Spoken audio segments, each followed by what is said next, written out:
চেষ্টা করি ইনশাআল্লাহ। ওয়া তাওফীকুল ইল্লা বিল্লাহ। আল্লাহ সুবহানাহু ওয়া তাআলা বলছেন, ক্বাদ আফলাহাল মুমিনুন আল্লাযীনা হুম ফী সালাতিহিম খাশিউন। মুমিনরা সফলকাম হয়ে গেছে বা হয়ে যাবে যারা তাদের সালাতের মধ্যে কি বিনয়ী। সালাতের মধ্যে বিনয় মানে সালাত আদায় করতে হবে। যদি সফলতা লাভ করতে চায় তাহলে সালাত আদায় করতে হবে কিভাবে ভাই? বিনয়ের সাথে। এখন এই বিনয়ের সাথে মানে কি? মানে হলো রাসূলুল্লাহ সাল্লাল্লাহু আলাইহি ওয়াসাল্লাম যেভাবে সালাত আদায় করেছেন ওইভাবে সালাত আদায় করতে হবে। এটা হলো বিনয়। আমরা অনেক সময় কি করি? তাড়াহুড়া করি। এই তাড়াহুড়া করাতে আমাদের বিনয়টা নষ্ট হয়। হ্যাঁ, তো আপনারা জানেন, এই হাদিস শুনেছেন যে রাসূল সাল্লাল্লাহু আলাইহি ওয়াসাল্লামের কাছে এক লোক আসছে, তাড়াহুড়া করে নামাজ পড়ছে। তখন নবী সাল্লাল্লাহু আলাইহি ওয়াসাল্লাম তাকে কি বলেছিলেন? বলেছিলেন যে তুমি যাও নামাজ পড়ো, তুমি তো নামাজই পড়োনি। তারপরে লোকটা আবার নামাজ পড়লো, আবার নামাজ পড়লো। 3 বার পড়ার পরেও নবী সাল্লাল্লাহু আলাইহি ওয়াসাল্লাম তাকে বললেন যে তুমি যাও নামাজ পড়ো, তুমি তো নামাজই পড়েন। তখন লোকটা বলছে, ইয়া রাসূলুল্লাহ, আমি তো নামাজ তো পড়ছি, তাহলে আমার ভুলটা কোথায় হচ্ছে আমার একটু বলে দেন, আমি তো এর থেকে সুন্দর করে পড়তে জানি না। উনি বুঝতে পারছেন কি বিষয়টা? তখন নবী সাল্লাল্লাহু আলাইহি ওয়াসাল্লাম তাকে সুন্দরভাবে সালাত আদায় করা শেখালেন। এবং সেখানে যে বিষয়টা, ওই লোকটা তো রুকুও করেছে, সাজদাও করেছে, হ্যাঁ, ইত্যাদি সবকিছুই করেছে, কিন্তু যেই জিনিসটা এখানে গ্যাপ ছিল সেটা হলো তাড়াহুড়া করেছে। কি করেছে? তাড়াহুড়া করেছে। আমরাও এই কাজটা অনেক সময় করি। মানে দেখি যে বিশেষ করে যখন একা একা যখন নামাজ পড়ি তখন এটা বেশি ঘটে। রুকু থেকে উঠে সোজা হওয়ার টাইম নেই, সোজা হওয়ার আগেই আমরা সিজদায় চলে যাই। আবার 2 সিজদার মাঝখানে উঠতে মনে চায় না অথবা সময় নাই, অল্প একটু উঠে আবার টুকুস করে আমরা সিজদায় চলে যাই। এরকম হয় না অনেক সময়? এই নামাজগুলো তো হবে না, এই নামাজগুলো আবার পড়তে হবে। নবী সাল্লাল্লাহু আলাইহি ওয়াসাল্লাম এরকম এক ব্যক্তিকে 3 বার করে নামাজ পড়িয়েছেন। তাহলে আমাদের নামাজ কি হবে বলো? আমাদের নামাজ হবে না যদি এই ভুলগুলো আমরা করি। নবী সাল্লাল্লাহু আলাইহি ওয়াসাল্লাম বলছেন যে সব থেকে খারাপ চোর হলো নামাজ চোর। নামাজ চোর কে বলেন তো? যে রুকু সাজদা ঠিক মতো করে না, হক আদায় করে না, তাড়াহুড়া করে, সে হলো কি? সে হলো কি? নামাজ চোর। এবং তাকে সবচেয়ে খারাপ চোর বলা গেছে।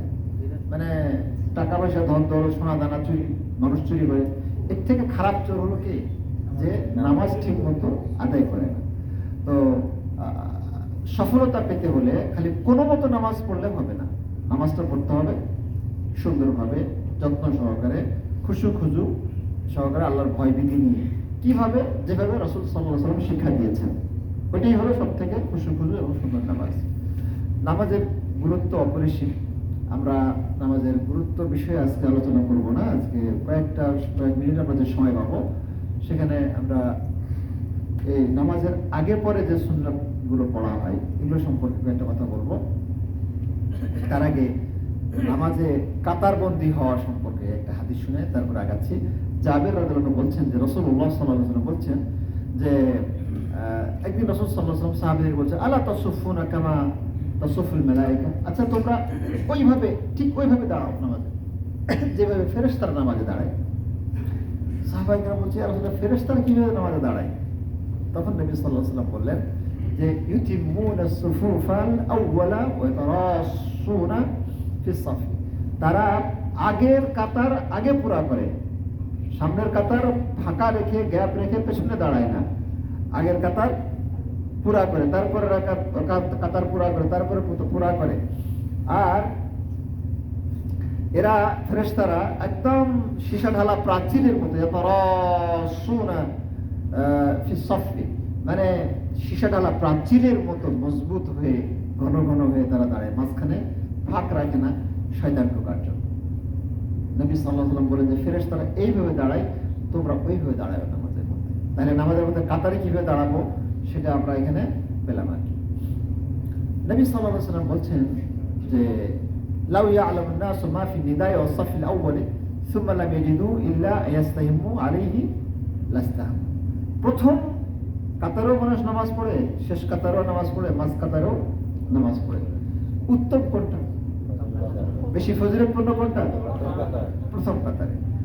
তো এ সম্পর্কে আল্লাহ নবী সাল্লাল্লাহু আলাইহি ওয়াসাল্লাম বলছেন যে মানুষ যদি জানতো যে আজান দেওয়ার মধ্যে এবং প্রথম কাতারে নামাজ পড়ার মধ্যে কত সওয়াব যদি জানতো মানুষ, তাহলে আলাইহিসসালাম তাহলে মানুষ কি করতো, মানে এতটা মানে মানুষের চাপ তৈরি হতো যে লটারি করা লাগতো শেষ পর্যন্ত।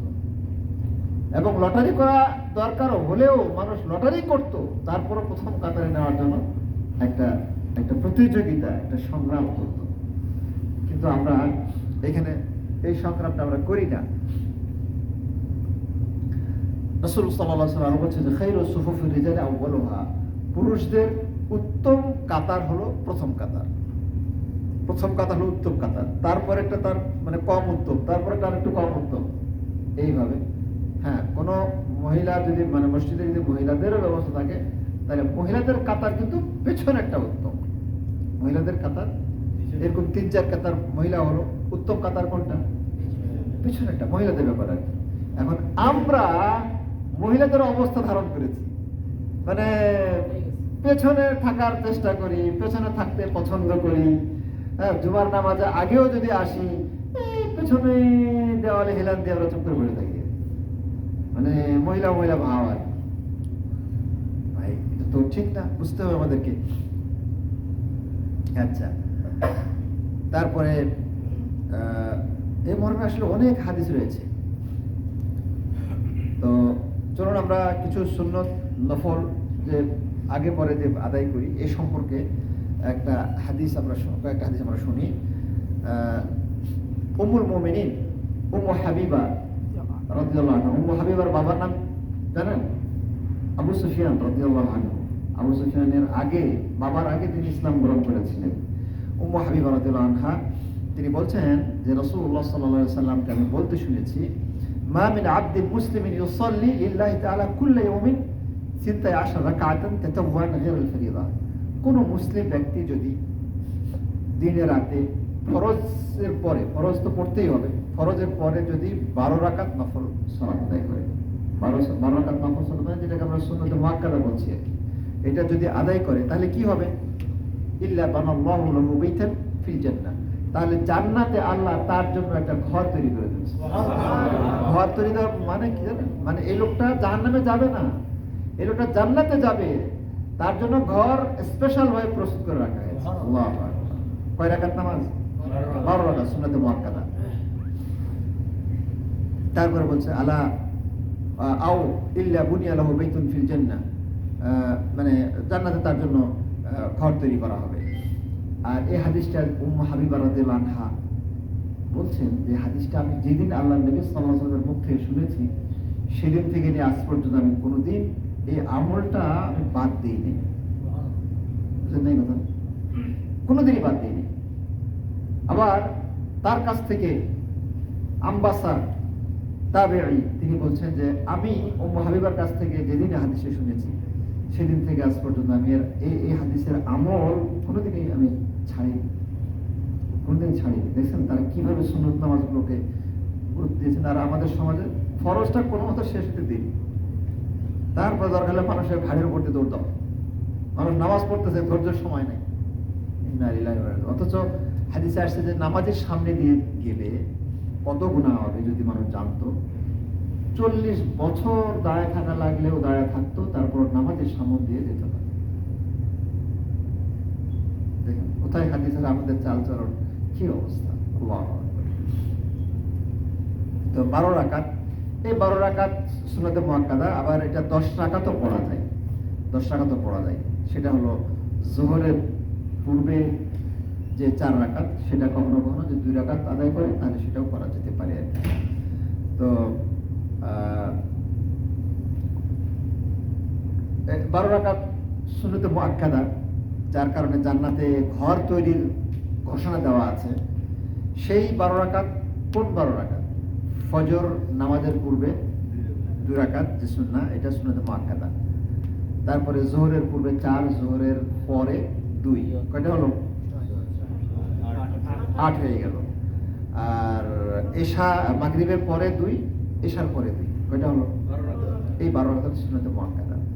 আবার এটা 14 রাকাতেরও হাদিস আছে, যদি 14 রাকাত পড়তে পারে তাহলে তার জন্য ফজিলত আছে। 14 রাকাত যদি পড়ে তাহলে যোহরের পরে 4, জোহরের পরে 4, এভাবেও হাদিস আছে। তাহলে থাকলো আসরের আগে পরে সুন্নতে মুআক্কাদা নাই, মাগরিবের আগে সুন্নতে মুআক্কাদা নাই, ইশার আগে সুন্নতে মুআক্কাদা নাই, কিন্তু নফল অতিরিক্ত সুন্নাহ আছে। রাসূল সাল্লাল্লাহু আলাইহি ওয়াসাল্লাম বলছে যে বাইনা কুল্লি আযানাইনি সালাত, প্রত্যেক 2 আযানের মাঝখানে সালাত আছে, মানে তোমরা সালাত আদায় করার চেষ্টা করো। 2 আযান কোনটা? মানে আযান আর ইকামত, এই ইকামতটাকেও আযান বলা হয়েছে। তো এই প্রত্যেক সালাতেরই আযান আর ইকামতের মাঝখানে কোনো না কোনো সালাত আদায় করা যায়, নফল সালাত আদায় করা যায়। সুন্নতে মুআক্কাদা না থাকতে পারে, তো অন্তত এমনি 2 রাকাত 4 রাকাত পড়া যায়, 2 রাকাত করে পড়া যায় বাইরে আবার। তো তারপরে বলছেন যে বাইনা করলে, তবে বলছেন যে লিমান শাহ, এটা কিন্তু পড়তেই হবে এমনটা না, যে পড়তে পারবে, যে পড়তে চাবে, সুযোগ আছে তার জন্য, অর্থাৎ এটা নফল, এটা ফরজ না। আচ্ছা, তো তারপরে আমরা আসি যে ফজরে যে 2 রাকাত সুন্নাহ, এটার ব্যাপারে আমাদের আগে হাদিসটা শুনেন, কয়েকটা হাদিস এই ব্যাপারে আছে। মা আয়েশা রাদিয়াল্লাহু আনহা বলছেন যে নবী সাল্লাল্লাহু আলাইহি ওয়াসাল্লাম কানা লা ইয়াদাউ আরবাআন ক্বাবলা যুহরি ওয়া রাকাতাইন ক্বাবলা আল-গাদাতি। নবী সাল্লাল্লাহু আলাইহি ওয়াসাল্লাম সাধারণত যোহরের পূর্বে যে 4 রাকাত, যোহরের পূর্বে যে 4 রাকাত এবং ফজরের পূর্বে যে 2 রাকাত, এই 2টা নামাজ সাধারণত কখনো ছাড়তেন না, তিনি এগুলো মানে আদায় করতেন না। তো এই ব্যাপারে আতা আল খোরাসানি, একজন বিখ্যাত তাবী, তিনি বলছেন যে 5 ওয়াক্ত নামাজের আগে পরে কিন্তু সুন্নত নফল আছে না, 5 ওয়াক্ত নামাজের আগে পরে সুন্নত নামাজ আছে। আগের যে সুন্নাতগুলো সেগুলোর একটা রহস্য আছে, আবার পরের যে সুন্নত সেগুলোর একটা রহস্য আছে। ফরজের আগের যে সুন্নতগুলো সেগুলোর রহস্যটা হলো, আমরা বাড়িতে, ক্ষেত খামারে বিভিন্ন কাজে ব্যস্ত থাকি, একজন এক এক কাজে, কেউ মানসিক পেরেশানিতে থাকি, কেউ খুশি আনন্দে ভাসি, কেউ বাজারঘাট করি, কেউ হিসাব করি, কেউ চাষাবাদ করি, যে যাই রান্না বান্না বা পরিবারের সাথে থাকি।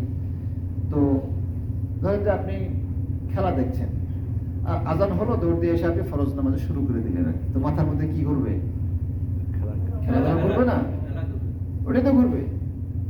আপনি ঝগড়া করতেছিলেন মনে করেন আর কি, ঝগড়া করতে করতে এসে আল্লাহু আকবার, মাথার মধ্যে কি ঘুরবে? ওগুলোই তো আসবে মাথার মধ্যে, স্বাভাবিক কথা। আচ্ছা, এখন আপনি যেটাই করছেন, ঝগড়া করছেন, খেলা দেখছেন, যেটাই করলেন আর কি, হ্যাঁ, তারপরে আজান হলো, আপনি সুন্দর করে অজু করে এসে মসজিদে প্রথম কাতারে বসে এবার নফল নামাজ পড়া শুরু করলেন। আপনি সুন্নতে মুআক্কাদা তো পড়লেনই, সম্ভব হলে সুযোগ থাকলে আরো নফল কিছু আদায় করলেন, তারপরে আরো সময় আছে, আল্লাহর কাছে দোয়া, আজান ইকামতের মাঝখানে দোয়া কবুল হয়, কথা হয় না, জানেন না এটা? আজান ইকামতের মাঝখানে কি হয়? দোয়া কবুল হয়, এটা স্পষ্ট হাদিস। আপনি আল্লাহর কাছে একটু দোয়া করলেন, সাহায্য চাইলেন, তারপরে হয়তো একটু কোরআন তেলাওয়াত করলেন, একটু জিকির আজকার তাসবিহ তাহলিল পাঠ করলেন। এরপরে যখন ইকামত হলো তখন ফরজ নামাজে আপনি শরীক হলেন। এতক্ষণ কানেকশনটা কার সাথে হলো? আল্লাহর সাথে হলো না? আগে থেকে যে আমি কাজ কামে লিপ্ত ছিলাম, সেখান থেকে মনটা একটু হলো ফিরে আসছে না, একটু হলো আল্লাহ কি হয়েছে কিনা। এইভাবে মানুষের অন্তরের মধ্যে খুশু তৈরি হয়। কিন্তু খেলাধুলা, ব্যবসা বাণিজ্য হুট করে সব ছেড়ে দিয়েছে, আল্লাহু আকবার, তো খুশুটা আসবে কোথেকে?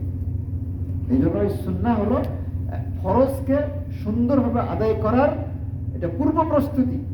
যদি সুন্নাহ ভিত্তিক কেউ এই সুন্নত নামাজগুলো ঠিকমতো আদায় করে, তার ফরজটা খুব সুন্দরভাবে আদায় হবে, তার মন উপস্থিত থাকবে, মানে হুদুরুল কালব যেটা বলে, অন্তরের উপস্থিতি, তারপরে অন্তরে আল্লাহর ভয়ভীতি, ইখলাস তার অন্তরের মধ্যে তৈরি হবে।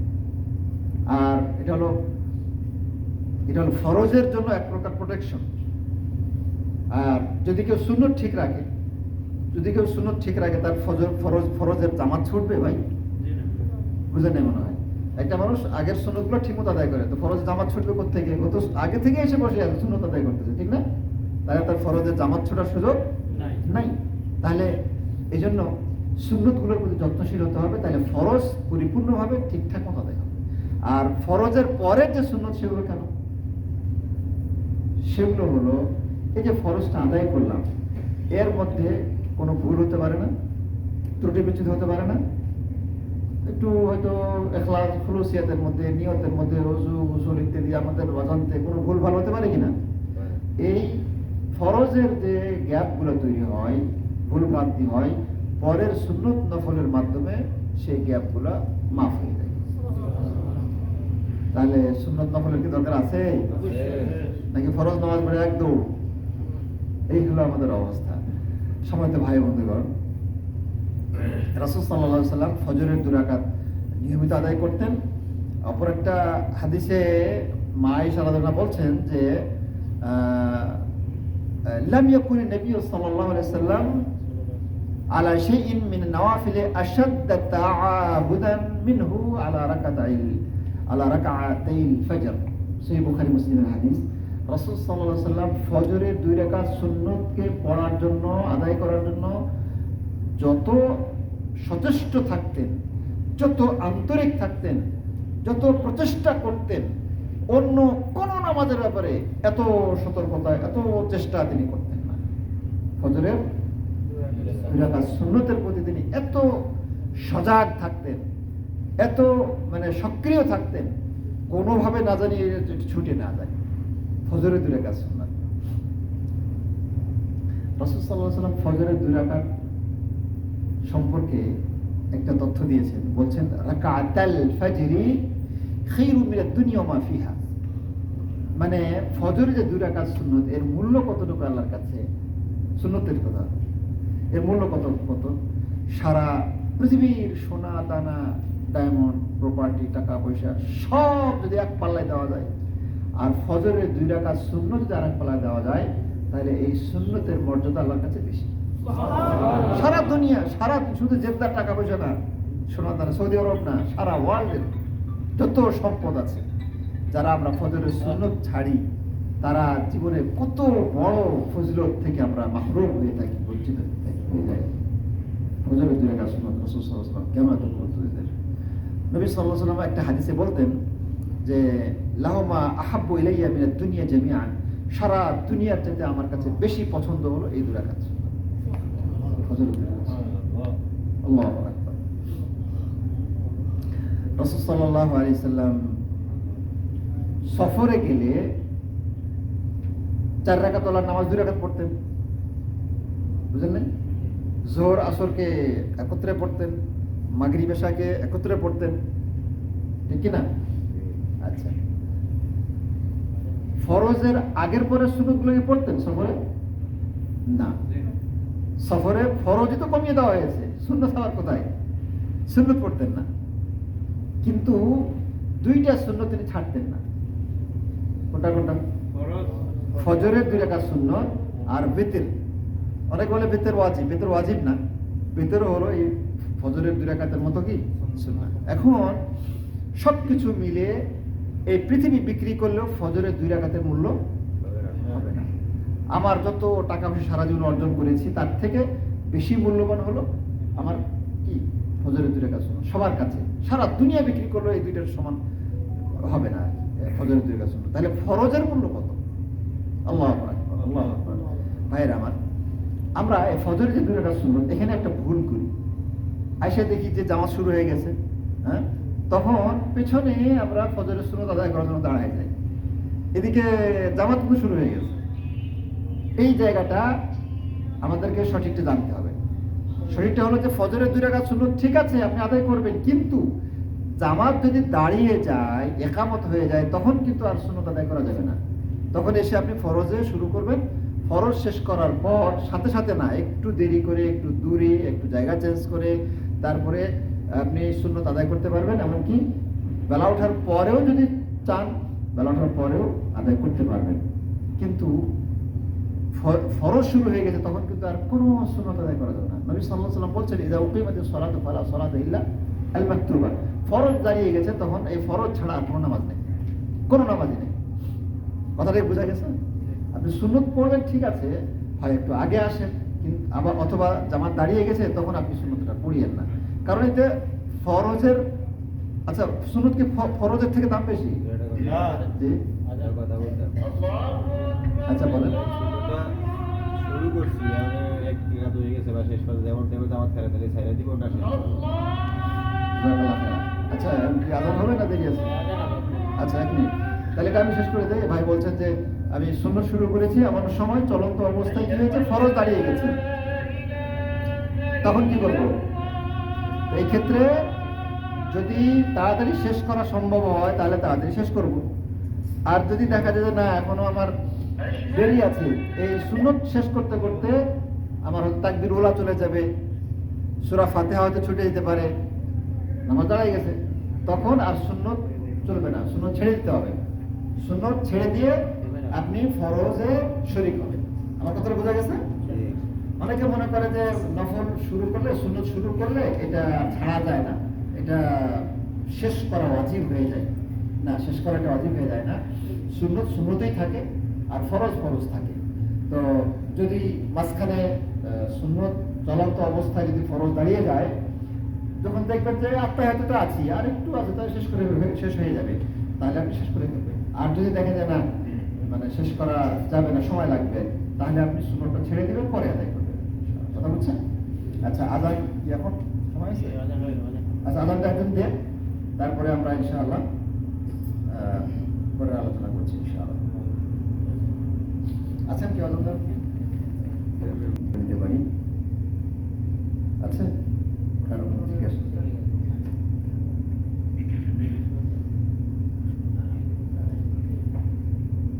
আচ্ছা তাহলে এখন আমরা সবাই 2 রাকাত নামাজ পড়ে নিই। মানে যে বললো যে প্রত্যেক আজান একটা আমাদের মাঝখানে কোনো না কোনো নামাজ আছে, আমরা এখন 2 রাকাত নফল নামাজ পড়ব। জি জাযাকুমুল্লাহ।